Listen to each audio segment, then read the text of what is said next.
Hello.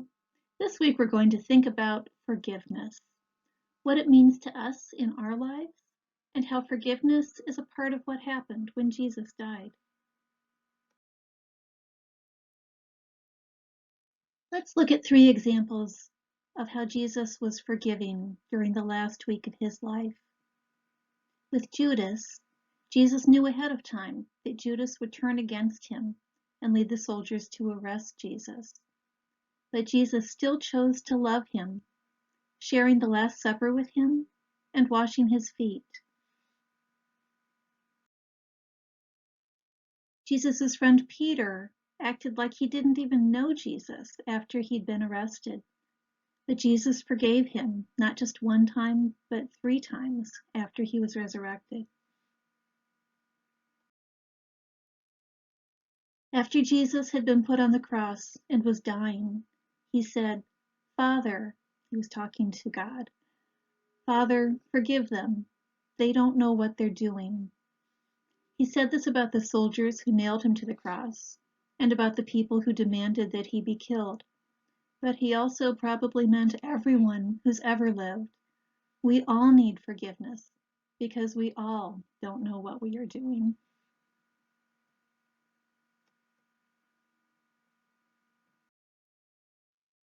Let's think about what it means to forgive someone.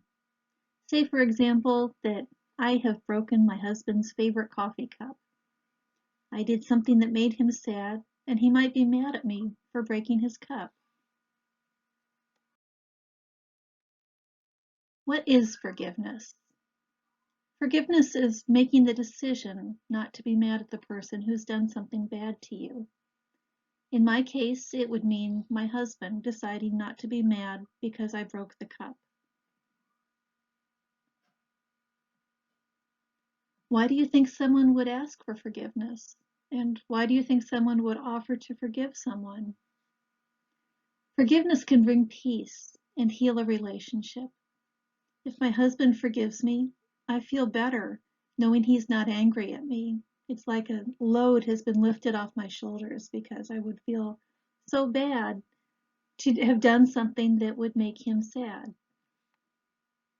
My husband would also feel peace instead of anger. Have you ever lost sleep thinking about how annoyed you were at another person? In that case, you are suffering even more by dwelling on the thing that's wrong. God wants us to have peace, and when we forgive someone, we create peace. Forgiveness can be healing, but it can be complicated. It's not the responsibility of the victim, the one who was hurt, to forgive, but it's healing when they can.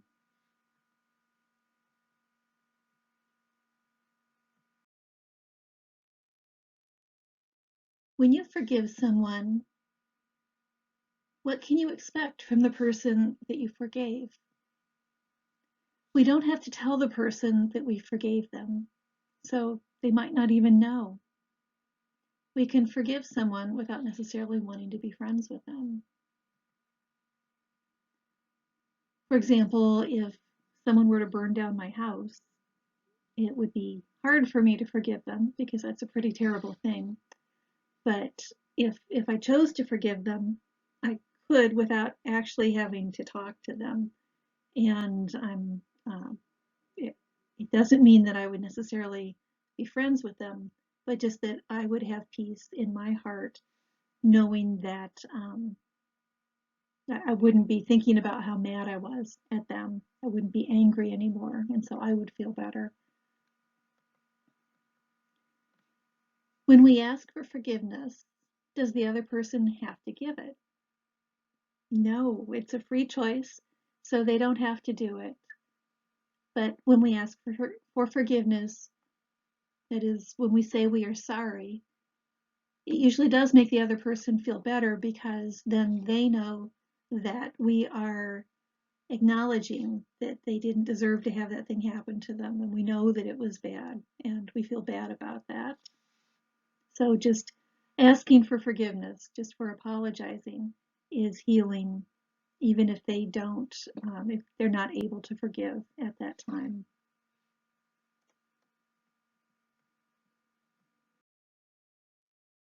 Jesus taught his followers about forgiveness.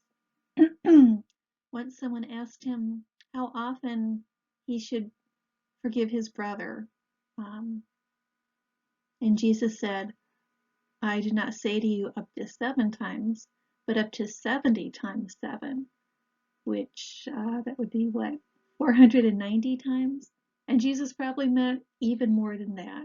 So just forgive and keep forgiving, even if you have to forgive them a lot. Jesus also taught, if you have anything against anyone, forgive them, that your Father in heaven may also forgive you your trespasses. And really, when we think about the things that uh, we have done, um, it can be much more of an issue than little things that someone might have done to us.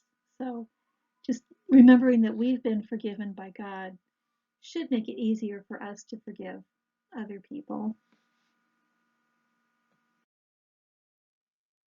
Have you ever wondered why the cross is so important to Christians? It's a reminder to us that even though we humans might do terrible things, we are capable of hating and hurting each other, that even despite this, God forgives us. It was human beings, people not so different from us, that put Jesus on the cross. But he forgave them, and he forgives us. The cross also helps us remember that Jesus loved us so much that he was willing to die so that we would know the truth about God's love for all of us. He did not change what he taught people because he was afraid he would be punished. And another important thing about the cross is that it reminds us that death was not the end for Jesus, and it's not the end for us. Jesus' spirit is still alive, even though his body died, and we can live with confidence knowing that our spirits will be with Jesus forever, even after our time on earth is done.